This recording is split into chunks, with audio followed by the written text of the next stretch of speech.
إلهي واسع الكرم ورب البيت والحرم، إليك أتيت منكسرا منيبا أغبر القدم. إلهي واسع الكرم ورب البيت والحرم، إليك واجي بريء قبل كده عبا مالين كستي وحو بني آدم كوسي دوانيا وقبر قويان qabriguna marka uu hadlaya wuxuu leeyahay anu gurigii kaliga ayaan ahay, anu gurigii darxiga u saaxiibka ahaa baan ahay, anu gurigii madoobaa baan ahay.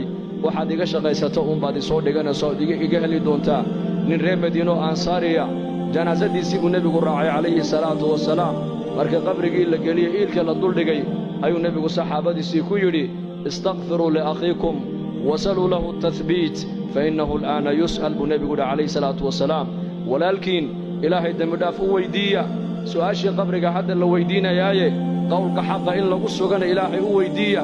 hadda su'aashii qabriga la weydiinayaa buu nabigu calayhi salaatu wasalaam. marka qofka innagu aan dhigna qabriga een ka imanno ka u dambeeya ka soo dhaqaaqaya shanqadhiisa la maqashin buu nabigu calayhi salaatu wasalaam. laba malag baa u iman doonta alfataanaan, deedna way fadhiisinayaan qofka. saddexdaas su'aalood bay qof walba weydiinayaan. oo su'aasha qabriga waa maxay? waa saddexdaas su'aalood weeyaan. man rabbuka, man nabiyuka, maa diinuka. saddexdaas su'aalood bay qof walba weydiinayaan. hadduu boqor yahay waa la weydiin, hadduu caalim yahay waa la weydiin, hadduu maaragtaane weli yahay waa la weydiin, hadduu faasiq yahay waa la weydiin. bashariyadda adduunyada ku nool oo dhan saddexdaas su'aalood waa lala sugi doonaa.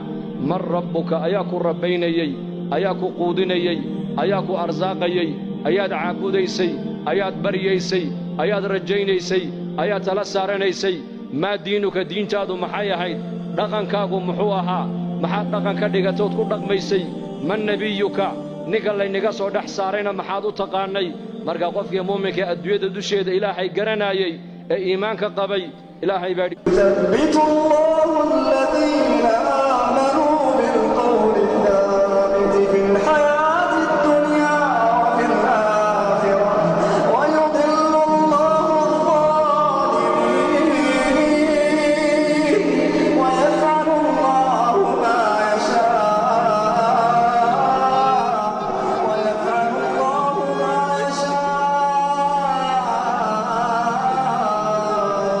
ilaahay tabaaraka wa tacaala qofka muuminka iimaanka qaba saddexdaas su'aalood ee qabriga qof walba lagu weydiinayo ilaahay baa qofka muuminka ku sigi doona, ilaahay baa jawaabta haleeshiin doona. walaalayaal, saddexdaas su'aalood baan qof kasta la weydiin doonaa. marka muuminkii adduunyada dusheeda ilaahay kaga baqaayay,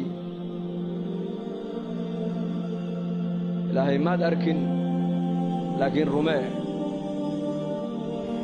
makhluuqaa kuu muuqda, makhluuqaad arkaysaa laakiin khaaliqa lama arko adduunka inta la joogo. jidhkaad arkaysaa laakiin ruuxda lama arko. adduunyadaad arkaysaa laakiin aakhirada lama arko inta adduunka la joogo. manaaficda lacagtaad arkaysaa laakiin manfacadda salaada iyo manfacadda thawaabka ma arkaysid. waa qayb aakhira taa lagugu tusin doonaa. shayga maanta mushaahadaadka inoo muuqda ayaa hadhow toola noqon doona muqayabaad, wax kaa qarsoomay buu noqon doonaa. shayga qaybka maanta kaa qarsoon waxa uu noqon doonaa wax hortaada yimaadood aragto ayuu noqon doonaa. maanta adduunyada ay noo muuqato, aakhira ay nooma muuqato. laakiin qofku markuu adduunyada ka intiqaalu dhinto, laqad kunta fii ghaflatin min haada fakashafnaa canka ghidaa'aka fabasaruka alyawma xadiid. waxaa la odhan doonaa daah iyo xijaab ayaa kaa saarnaa noloshan, laakiin maanta daah iyo xijaabkii kaa saarnaa waan kaa qaadnee, araggaaguba waa xadiid baa qofka la odhan doonaa. oo adduunyadii baa noqon doontaa qayb bay noqoni doontaa.